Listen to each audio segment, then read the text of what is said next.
Membuat lubang di tengkorak, 6 prosedur medis mengerikan di dunia zaman dulu. Jangan lupa like dan subscribe. 1. Mengeluarkan darah. Selama ribuan tahun, para praktisi medis kuno memiliki keyakinan bahwa penyakit merupakan akibat dari darah yang buruk. Dijelaskan dalam laman histori dokter yang berpengaruh pada zaman dahulu seperti Hippocrates dan Galen menyatakan bahwa tubuh manusia memiliki 4 zat dasar, yaitu empedu kuning, empedu hitam, dahak, dan darah. Ini semua perlu dijaga keseimbangannya, juga menjaga kesehatan. Atas dasar pemikiran tersebut, orang yang sakit pada zaman dahulu kerap didiagnosis dengan kelebihan darah. Untuk mengembalikan keharmonisasi tubuh, dokter akan memotong pembuluh darah agar darah dapat mengalirkan keluar. Terkadang mereka menggunakan lintah untuk menyedot darah langsung dari kulit. Prosedur medis semacam ini tentu saja dapat dengan mudah mengakibatkan kematian karena kehilangan darah, tetapi praktik ini terus bertahan hingga abad ke-19.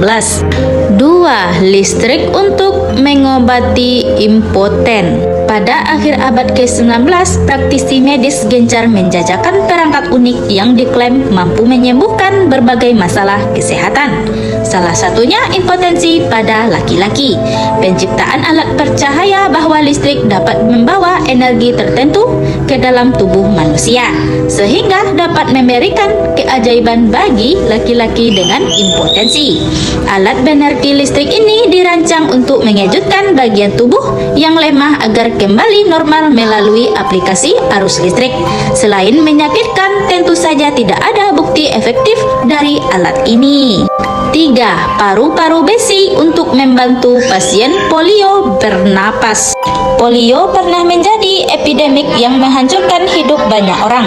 Sebelum vaksin ditemukan, polio menjadi salah satu penyakit yang paling ditakuti di abad ke-20.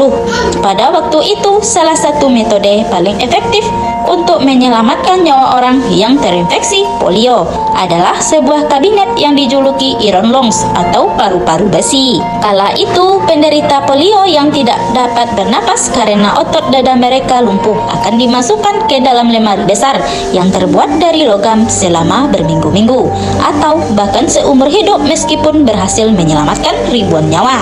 Tapi bisa dibayangkan bagaimana rasanya harus hidup di dalam kabinet hanya untuk bisa bernapas.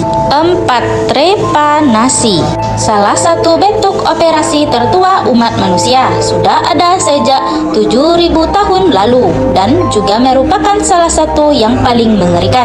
Kala itu, peradaban di seluruh dunia pernah melakukan trepanasi. Ini merupakan praktik membuat lubang di tengkorak sebagai sarana untuk menyembuhkan penyakit. Menurut para peneliti berspekulasi bahwa trepanasi mungkin merupakan ritual untuk melepaskan roh jahat yang diyakini merasuki orang sakit. Yang lain berpendapat bahwa trepanasi dimaksudkan untuk mengobati epilepsi, sakit kepala, absesi, dan pembekuan darah. Apapun itu, jelas saja praktik ini menyakitkan dan berbahaya. 5. Lobotomi. Mirip dengan trepanasi, lobotomi melibatkan penyisipan objek panjang ke dalam kepala. Lobotomi berasal dari bahasa Yunani, lobos dan tomos, yang masing-masing berarti lobus dan irisan. Lobotomi melibatkan penyisipan alat panjang melalui rongga mata ke dalam korteks prefrontal otak. Alat-alat berada di tempat yang tepat, ujung yang menonjol dipukul dengan palu. Praktik ini dimaksudkan untuk mengatasi masalah kesehatan mental. Namun, kenyataannya justru menyebabkan lebih banyak masalah, bahkan menjadi kesalahan medis paling kejam yang pernah ada. 6. Tinggal di dalam tubuh bangkai paus untuk menyembuhkan rematik. Pada abad ke-19, pengobatan baru untuk rematik diperkenalkan di pantai selatan Australia. Pengobatan ini melibatkan duduk di dalam bangkai paus yang membusuk. Kala itu orang-orang meyakini bahwa dia di dalam tubuh paus yang mati selama 30 jam akan mampu menyembuhkan nyeri sendi hingga 12 bulan. Jelas tidak ada bukti ilmiah yang mendukung anggapan ini. Meskipun begitu, orang-orang dengan rematik yang sudah putus asa akan mencoba cara lain.